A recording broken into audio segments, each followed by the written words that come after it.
Em semiótica chama-se mito a língua de uma língua, a língua da língua.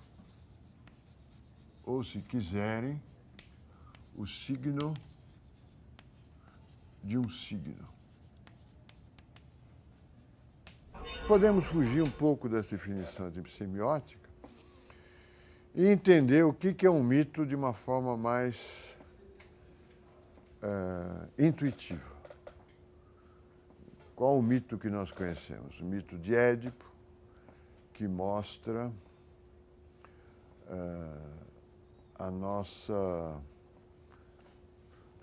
que nós não controlamos o nosso destino, né? Por exemplo, o Édipo sabia que o seu pai, a sua mãe, não era a sua mãe, e que ele tinha que evitar o casamento da sua mãe, não queria matar o seu pai por causa disso.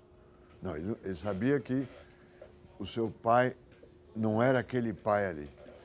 E viajando na estrada, encontra o verdadeiro pai, tem um conflito com esse verdadeiro pai, que ele não sabe que é o pai, e o mata, né? É o mito do destino inexorável. Ele matou o seu pai, mesmo tendo sido alertado que isso poderia acontecer. É uma história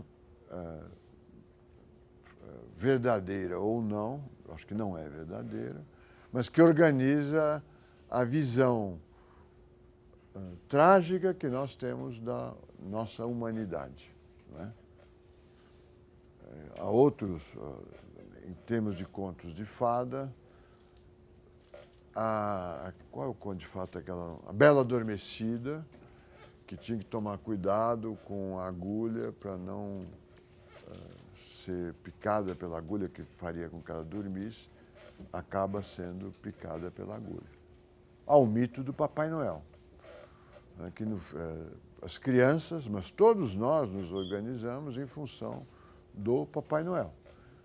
No final do ano, as fábricas, as lojas, nós mesmos esperamos o nascimento de Cristo ou a chegada do Papai Noel, que distribuirá presentes para todo o mundo.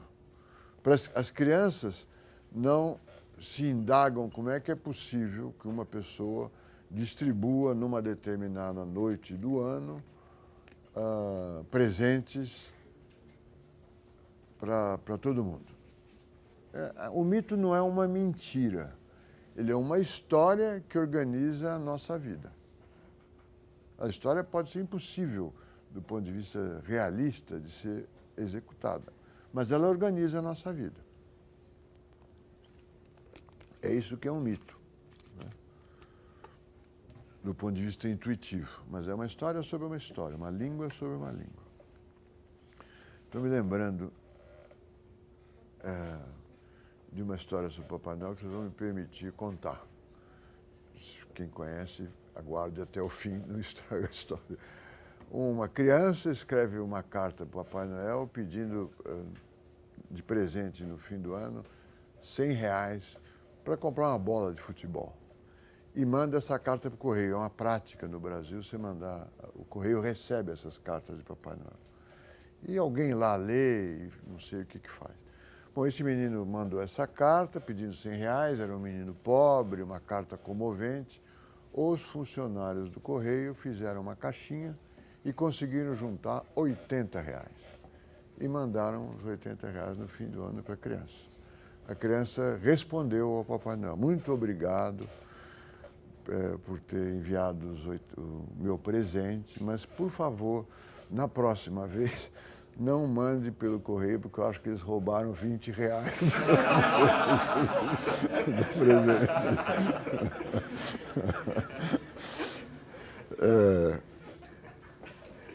O que importa aí é que é um mito, Papai Noel é um mito, mas que organiza a nossa vida. Nós não precisamos ser católicos, não precisamos ser crianças, a nossa vida é organizada em função do Papai Noel. Vamos pensar o que é o dinheiro.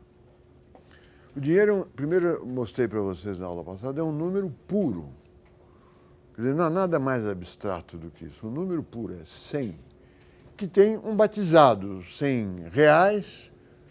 É interessante pensar na linha da semiótica ou da crítica da língua, por que foi chamado de 100 reais?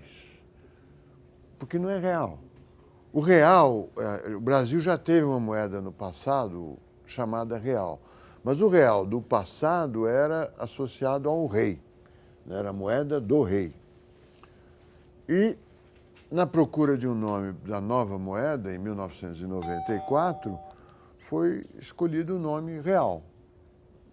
Pronto, não inventamos nada, pegamos o nome da história. Mas essa escolha está associada à ideia de que nós teríamos uma moeda de valor estável. O Brasil está vivendo grandes taxas de inflação e real. Quer dizer, é uma moeda que não é abstrata, é real. Atrapalha muito as aulas, quando a gente vai falar um real não é real, é nominal, cria uma grande confusão. Eu diria que a confusão é proposital.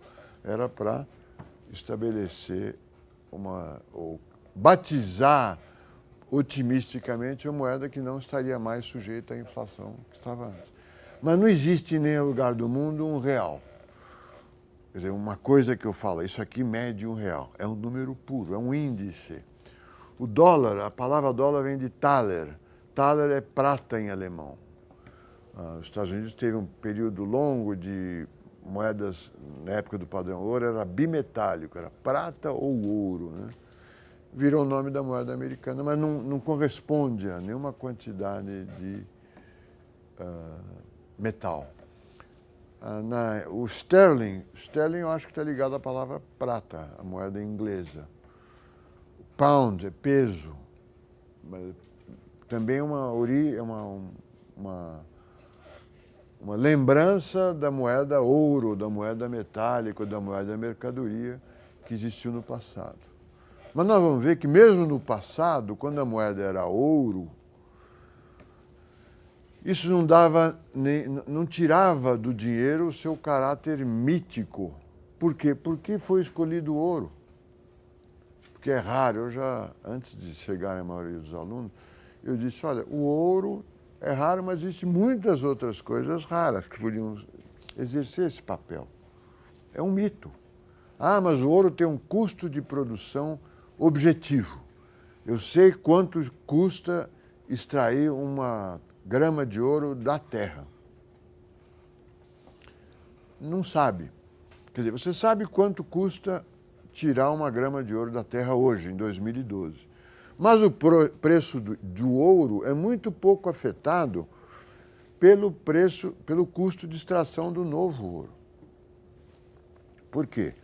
Porque circula no mundo um estoque de ouro, aliás, vi no Google, é 144 milhões de toneladas, que não se desgasta, ele não enferruja, ninguém joga fora, não quebra. Então, todo o ouro extraído da terra, desde o Adão e Eva, ou desde o Big Bang, está aí.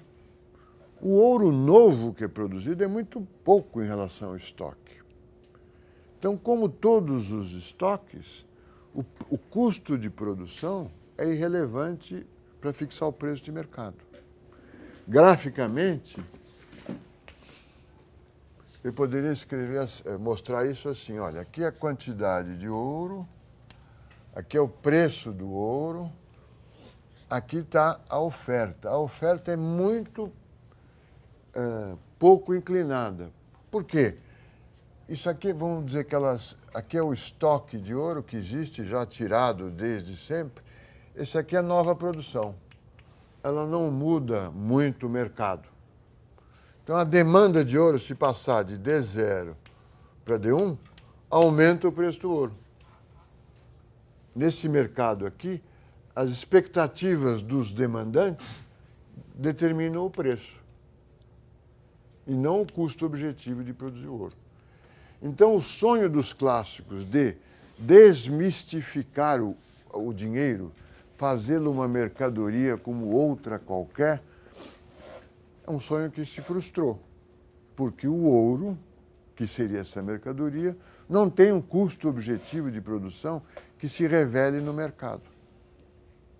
Porque o mercado, onde o que é novo é igual ao que é velho, onde o que é usado é igual ao que é novo, ou seja, um mercado onde estão sendo transacionadas todas as quantidades produzidas desde o início dos tempos. Neste caso, o custo de produção, que seria uma medida objetiva, real, olha, o dinheiro vale tantas gramas de ouro e uma grama de ouro custa $35, não existe, porque ele é determinado pela própria demanda. Só tem um lado da tesoura, que é o lado demanda e não o lado oferta. Isso acontece em outros mercados. No mercado de ações, existem, no mercado financeiro em geral, dois pontos de vista. Os conservadores dizem que o mercado de ações funciona eficientemente. Uma longa teoria cheia de provas econométricas, que geram a ideia mais geral e popular: ninguém ganha do mercado. No mercado de ações, é difícil, é impossível, esse é o ponto de vista conservador, é impossível ganhar do mercado. Não adianta você obter informações A, B, C, todas as informações disponíveis e tentar ganhar mais operando no mercado de ações. Por quê? Porque lá todas as informações estão disponíveis, o mercado funciona rapidamente e o preço já incorporou todas as informações disponíveis, a menos que você tenha uma informação privilegiada, um inside information. E aí, se tiver, você vai em cana, tendo operado no mercado.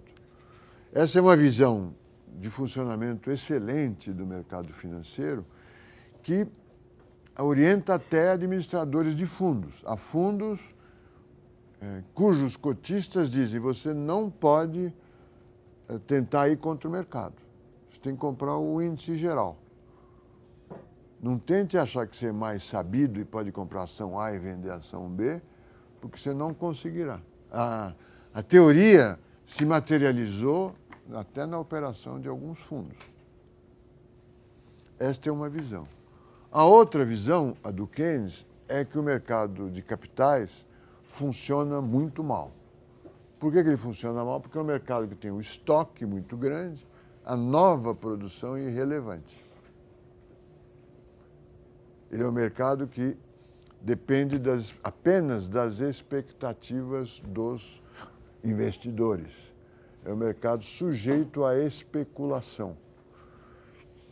Se eu for especular com o preço dos imóveis, uma coisa que aconteceu em 2008, estourou a bolha especulativa dos imóveis, se eu começo a divulgar a crença que, olha, os imóveis, os Estados Unidos é um país democrático, estável, do progresso, da liberdade e das oportunidades, e os terrenos dos Estados Unidos são limitados. Então, vale a pena comprar um pedaço de terra nos Estados Unidos. Ao fazer isso e convencer vários investidores, começa a haver procura por mais terra, o preço dos terrenos começa a subir. Não há nenhuma força objetiva, externa, que consiga desfazer essa especulação. Eu estou lá, estou comprando imóvel, por que eu vou querer? O meu imóvel está cada vez mais caro, por que eu vou querer desfazer essa tendência positiva nos preços dos imóveis? Eu estou ganhando, está todo mundo ganhando. Todos que compraram imóveis estão ganhando.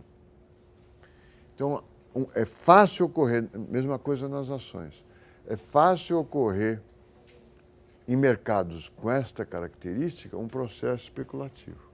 No mercado de tomates, se eu falar para vocês, olha, tomate tem um produto, uma vitamina, que eu esqueci o nome, que é excelente, evita câncer disso, evita tuberculose, o legumes, a verdura. Vamos comprar tomate. E todos nós fazemos uma carteira de tomates. Começamos a comprar tomate e satisfeitos. Está mais caro, viu? Falei que ia dar certo, está caro. Aí tem um chato, que é o produtor de tomates, que vê o preço do tomate subindo e, ao invés de comprar tomates, esse chato produz tomates. ao produzir tomates, ele traz para o mercado o custo objetivo, o custo real de produzir tomate. Não é R$10 o quilo, é R$1 o quilo. Ele ganhará vendendo tomate a 3. E nós estamos especulando que o tomate custa 10. Ele vai estourar a nossa bolha. Não é possível especular com tomates, mas é possível especular no mercado de ações, no mercado de imóveis e em vários outros mercados onde o produto velho ou usado tem o mesmo valor que o produto novo. Isso acontece no ouro, por isso que eu fiz esse desvio.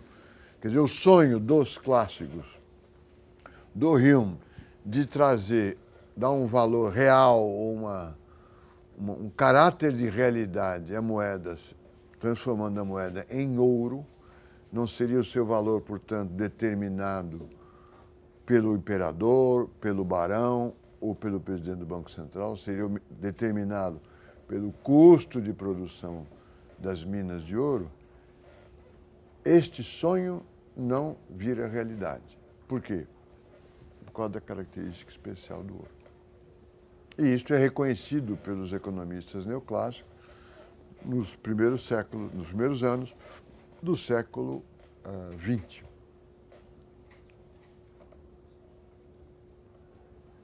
Então, até a moeda dos clássicos é mítica. Ela vale tantas gramas de ouro que vale tanto, mas por que vale tanto? Ela não é um preço objetivo como o preço do tomate, ou o preço do automóvel, ou o preço de um metro de tecido.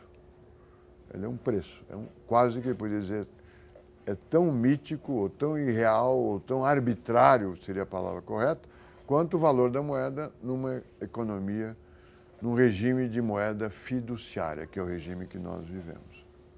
Tá certo? Então, nós escolhemos, mesmo com a moeda mercadoria, nós medimos todas as coisas num valor expresso em palavras fantasia, real, dólar, sterling, euro, números puros,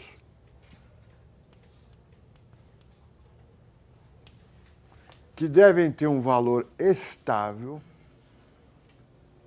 A moeda tem valor, só tem um valor estável, né? Sempre 100, ou sempre 200, ou sempre 1 trilhão. Ela pode ter qualquer valor, porque é um índice. É um índice, vocês já construíram índices. Pega o ano X, faz igual a 100. Se quiser, pega o ano X, faz igual a 1000. Ou faz igual a 0,0000001. Tanto faz. Pode ter qualquer valor, mas precisa ter um valor só.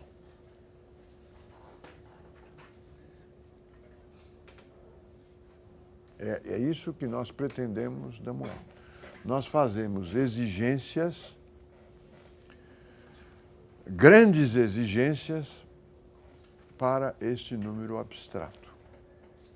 E acreditamos que essas exigências têm que ser cumpridas. E toda a nossa vida e morte, se vocês quiserem, está organizada em função dessa história, e permitam dizer, deste mito. Mesmo sem indexação, no mundo, Estados Unidos, o dólar é um índice, é um número puro. Você não pode dizer, me mostra o teu dólar. Ele te mostra um pedaço de papel que vale $1. Ele não tem uma medida. E o Banco Central americano e todo o resto do mundo está esperando que o valor do dólar fique estável. Se os americanos, por uma razão de computação, quisessem, como o bug do milênio, vamos supor que eles quisessem diminuir a área de computação dos computadores. Tá, tem muito zero, um telefone celular custa $1.000, uma viagem $800. Vamos dividir tudo por 1000? Não tem problema nenhum. Então, o computador custa o telefone celular custa $1, a passagem internacional custa 80 centavos de dólar, seria dólar novo. Isso já ocorreu no Brasil várias vezes, na França, franco novo, novo franco. Divide tudo por 1.000, não tem problema nenhum. Facilitou as contas. Aliás, é isso que os quantitativistas usam, esse raciocínio, quando falam que a moeda é neutra. Você multiplica por 100, divide por 100, não acontece nada. Portanto, é um índice. Não é que a economia americana é indexada, mas é um índice. É um índice. O dólar é um índice. O dólar, o franco, todas. Que é um número puro. Entendeu? Você fala, não é puro, é moeda nacional. Tá bom, mas o que é a moeda nacional? É medida de valor. É tipo um índice. Que nós todos, economistas, vivemos para isso. Políticos, autoridades, querem que esse índice fique constante. É uma exigência excessiva. Numa economia e numa sociedade que passam por tantas modificações, tão rápidas, políticas, materiais, sociais, você querer que o preço médio de tudo seja mais ou menos estável, é quase pedir para o Papai Noel chegar no dia 24 à noite na casa de todas as famílias. Ele é um mito também, porque ele é um símbolo. R$50 é um símbolo hoje de nada, é um símbolo de reais. Antigamente era um símbolo de ouro depositado no Banco Central, ou no banco que você é cliente. Ora, símbolos podem ser multiplicados sem limite. A bandeira nacional. Não existe a verdadeira bandeira nacional, aquela que está no mastro ali na esplanada dos ministérios, que tem um tamanho muito grande. Aquela não é a verdadeira bandeira nacional. Ele é a bandeira nacional. Tão bandeira nacional quanto uma que eu hasteasse aqui no frente da faculdade. Não é? É um símbolo. Pode ser multiplicado várias vezes. Quando ele representa uma ideia, ele pode representá-la. O significante, o aspecto, o formal, pedaço de papel, a bandeira, pode ser multiplicado quantas vezes você quiser. É proibido falsificar dinheiro, você vai em cana, mas muitos tentam. Mas os bancos multiplicam. Porque nós analisamos a multiplicação de depósitos, eu deposito lá esta nota de 50, que é esta aqui, ó, que tem o número... Essa minha está sem número, só que é fácil. Não, está aqui o número. 0, 10, 57, 93, 91. Mas ele é homogêneo. O banco comercial, em vez de guardar isso esperando eu chegar lá, ele empresta tudo isso. Então ele assumiu uma dívida comigo e de entregar de volta os R$50 a qualquer momento e temerariamente ele emprestou para o outro. Emprestou 80%, emprestou R$40. Ele criou dinheiro. E a tentação de criar dinheiro é enorme, porque não custa nada. O Friedman, mais uma vez, queria que os bancos comerciais tivessem a reserva compulsória de 100%. Ele depositou 50, tem que estar os 50 lá. Isso tornaria a política monetária menos ativa. A proposta ingênua.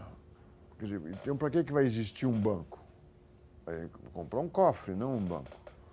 O banco existe porque ele ganha dinheiro na multiplicação dos seus ativos, criando moeda.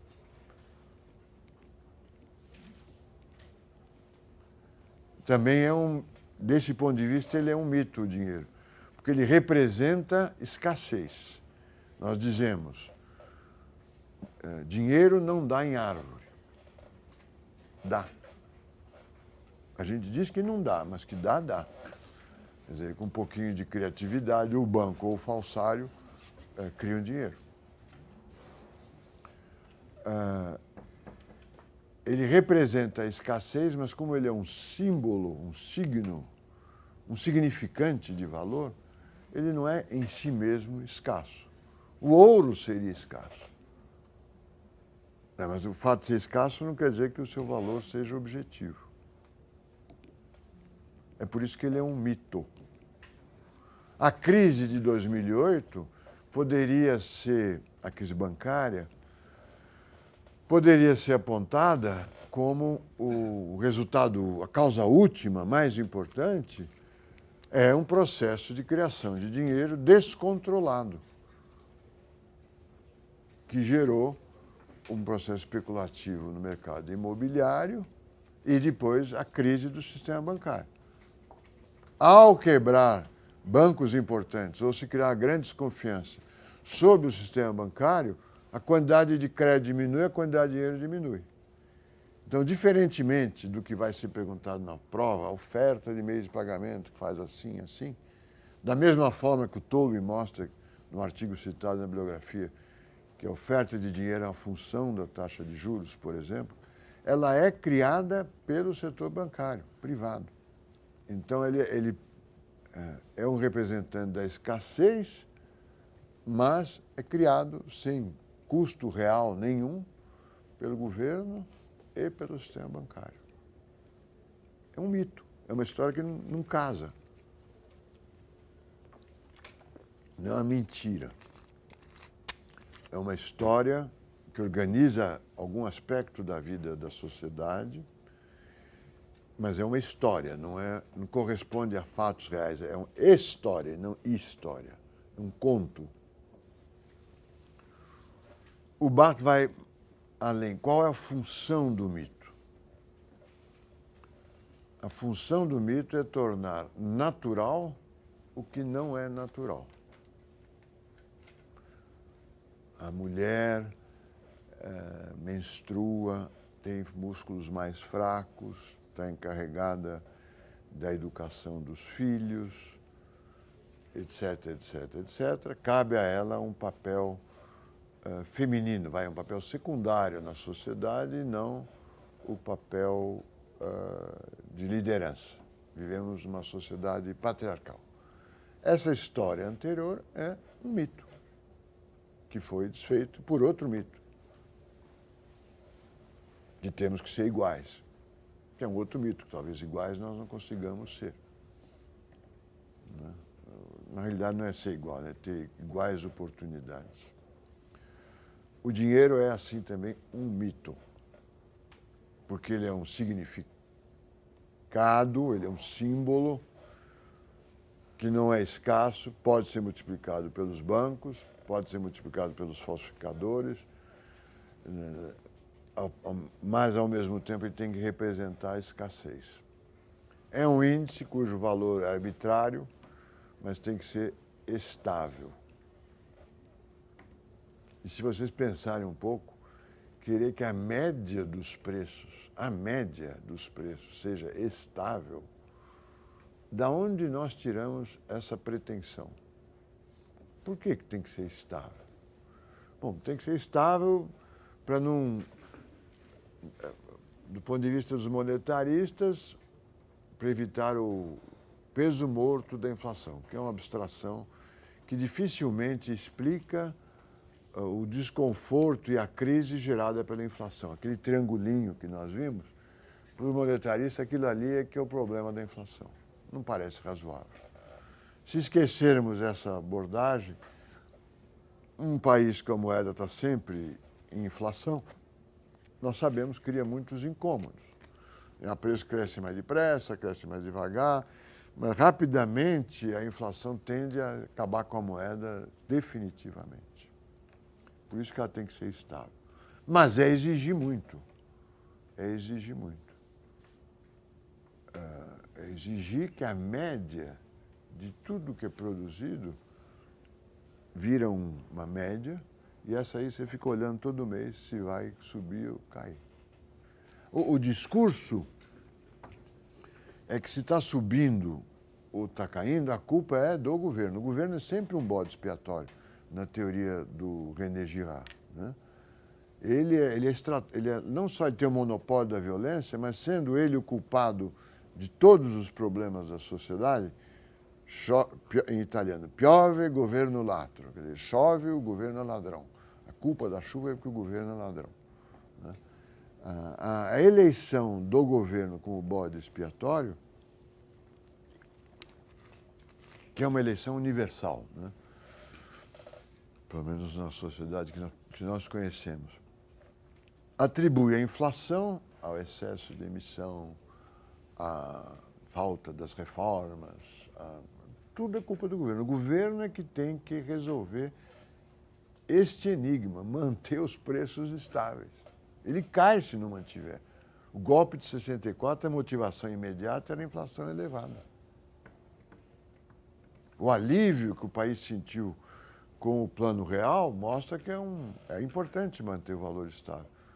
Mas é uma pretensão semelhante a que você exigir que dia 25 você ganhe os R$100, que ninguém do Correio passa a mão nos R$20.